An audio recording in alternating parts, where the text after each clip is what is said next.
טעם מסדרת הסטנדוויצ'ים השכיר במזל בברולסטאר. נתחיל עם הטעם צ'ילי ליים, האמת שהוא בצבע ירוק, בדיוק כמו כוכב נדיר. ריצה ראשונה, נדיר, גם עוד שתי ביסים לחזק את המזל.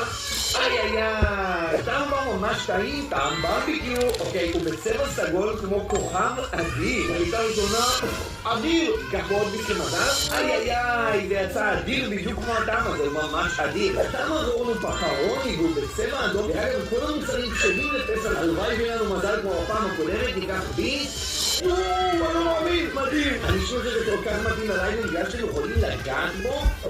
זה יכול, והיד שלכם לא מתחזקת, אפשר לחזור לשחק. לא! בואו נראה מה יקרה אם נחבר את כל הטעמים יחד. חיברתי את כל הטעמים ביחד, יש לנו כאן סנדוויץ' נקניקים, נטעם אותו, והכוכב האחרון, אדוני! יאי, let's go! W נקניקים, תירשמו לערוץ ותנו לייק. לאיזה טעם מסדרת הסטנדוויצ'ים השכיר במזל בברולסטאר?